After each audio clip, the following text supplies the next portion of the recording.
Welcome to the Traditional Way podcast brought to you by the Martial Arts Center Network. I am Brett Shumway.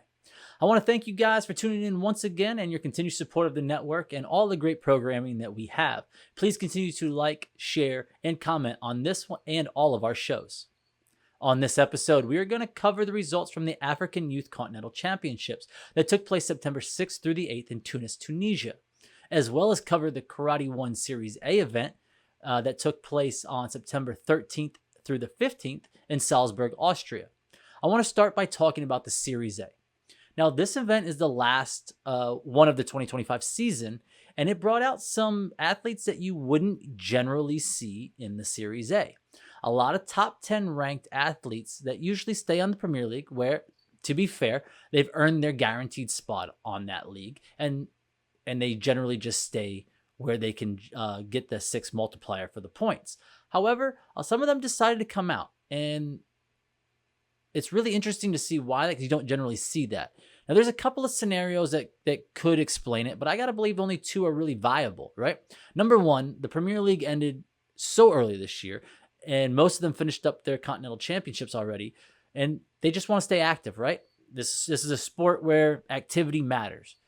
And since the next Premier League isn't until January of next year, there doesn't really give them a lot of option. But let's look at a more viable reason for competing in this event.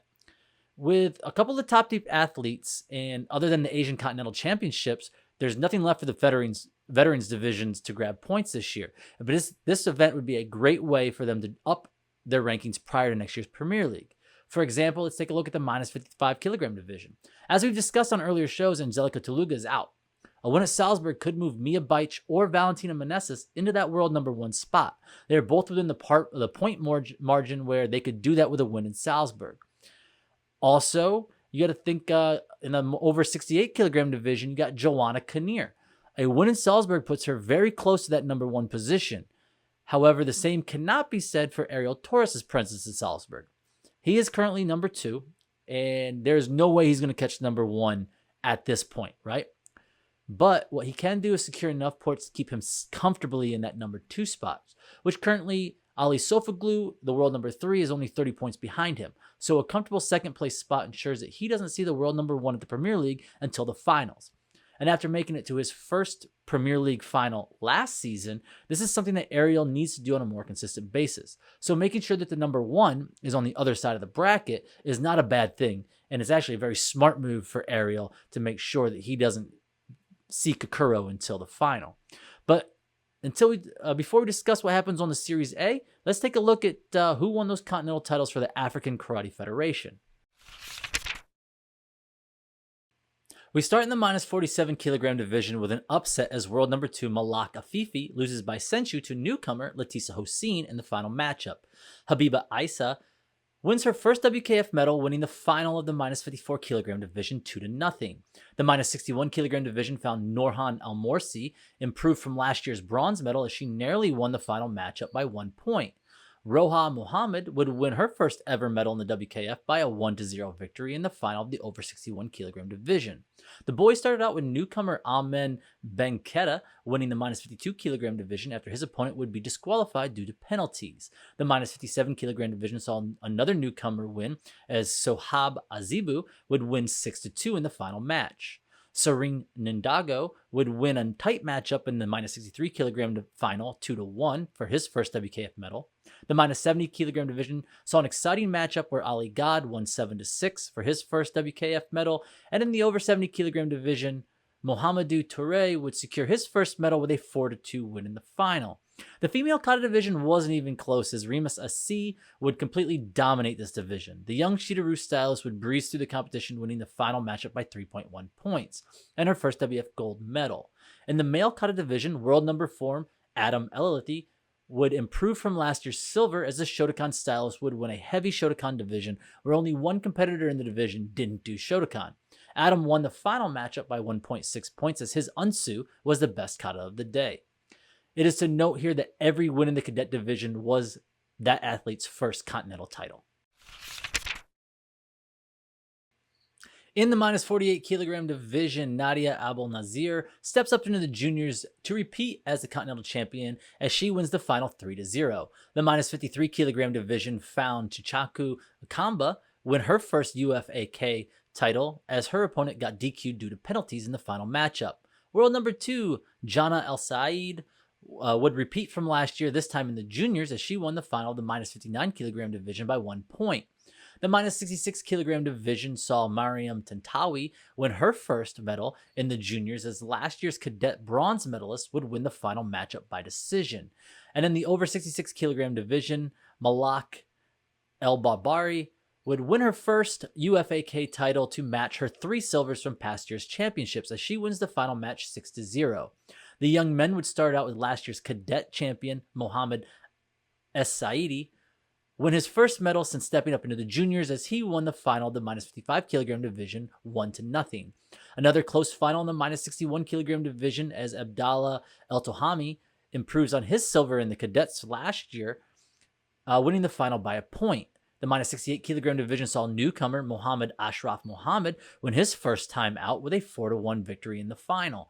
Last year's cadet champion Abdurazik Gori wins the minus 76 kilogram division final by decision. And in the over 76 kilogram division, a new champion as Al-Hazan Mohammed would secure his first title with a 4-1 win in the final. Female kata saw Mariam Elzabi, win her third UFAK title, as the Shotokan stylist would dominate the division in what I can say is the most decisive victory I've ever seen in the WKF.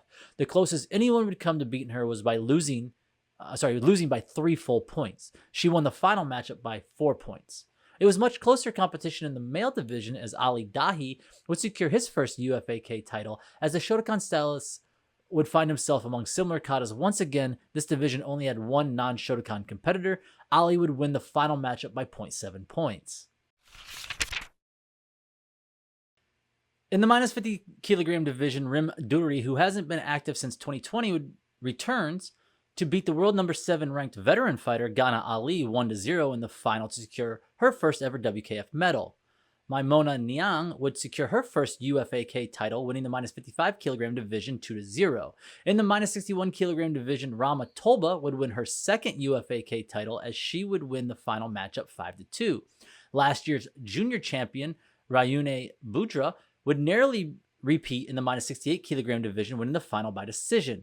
And in the over 68 kilogram division, Chima Odura would secure her first continental title of her career, winning the final 3-0. Last year's junior champion Iheb Ferchichi would repeat in the U21 age category, as he would win the final of the minus 60 kilogram division 3-0. In the minus 67 kilogram division, we saw first-timer Yusuf Kiru win his first ever medal and title, winning the final 1-0. Salahuddin El Bahri would repeat in the minus 75 kilogram division, as he won a close matchup 3-2. In the minus 84 kilogram division, Mohamed Baju would step up into the U21 age category to win his third consecutive UFAK title, as he would edge out the final matchup by Senshu. Last year's minus 84 kilogram bronze medalist Fali Medune steps up into the weight class and wins his first UFAK title, as his opponent would be disqualified due to penalties in the final. In the final kata division, the female kata division, Jana Kamis, in her first year in the U21 age category, walked through this division with her Shotokan katas, winning the final by 1.3 points and her fourth continental title. In the male kata division, the Shotokan stylings of Abdurrahim El Mowafi would go unmatched, as he would cruise into the final and win that match by 1.5 points, securing his first ever WKF and UFAKF title. The ladies start out with world number 4 Emma Scardelli losing to world number 11 Shara Hubrick 1-0 in the final of the minus 50 kilogram division.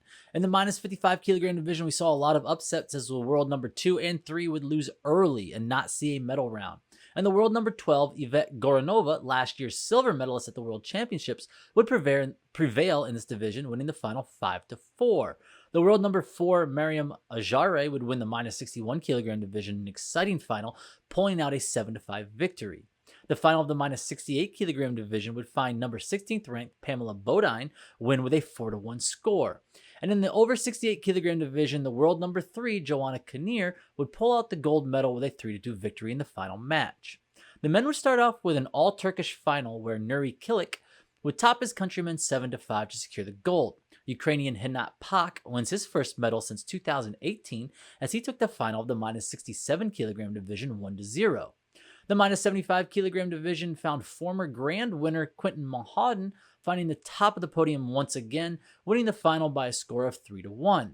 The world number 8 Brian Timmermans would win the minus 84 kilogram division by a score of 6-1 in the final. And in the over 84 kilogram division, world number 5 Rizvan Talibov wins the final matchup 4-1. In the female kata division, Valentina Zapata would have a pretty easy go of it with the exception of the quarterfinals. In that match, she would squeak out a win by decision after tying with her opponent on the score. That would be her only obstacle as the Shida-Ryu stylist would go on to win the final matchup by 1.9 points. For the men, world number 2 Ariel Torres would show why he has that ranking. He would have a pretty easy run in this division, and like the women's, the closest anyone came to beating him was in the quarterfinals, where he won that matchup by 0.4 points. The kata list that we've all become very familiar with when it comes to Ariel was on full display, and he would win the final by 1.8 points. As Team Kata was represented at this event, the women's division would find Japan's Shida-Ryu styling win by 1.6 points over Portugal, and the men's division would see a Shotokan showdown where Montenegro's Unsu would top Turkey's by 0.2 points. To end the show, I have a few takeaways. Let's start off with a wrap-up of the African Continental Championships. Egypt was the big winner at this event. Team Kata was also offered this event as well, with the combined cadet and junior team age categories, which both male and female divisions were won by Egypt, as Egypt would go on to sweep all kata divisions offered at this championships, which is interesting because they're usually thought of as a very kumite talented country, but it appears that they're stepping up their national team in all division. Egypt would secure a total of 33 medals, to include 12 golds, being the only country with double-digit gold medals at this event. Additionally, as I've brought this up before in the past couple of episodes, the minus 55 kilogram division is going to be a wild ride until someone takes that top spot. Salzburg was just a first example of this. Let's start with the world number 3, Valentina Meneses. She loses her first matchup, 3-0, and she's out. The world number 2, Mia Beich, loses in the quarterfinal, in which the woman who beat her loses the very next match. And the division is won by Yvette Goranova, who, let's be honest, is probably one of the least consistent in this division when it comes to the events she attends and her results. So buckle up for 2025. The Premier League is going to be something to watch in this division. With that, thanks again for watching another episode of the Tradiditonal Way podcast. Join me on the next episode where I'll bring you the results from the last Continental Championships of the year, the Asian Karate Federation Senior Championships, and the results from the 30th Annual Mediterranean Games. Until then, keep up with the Martial Arts Internet Network's program and continue to support the network. Until next time, guys.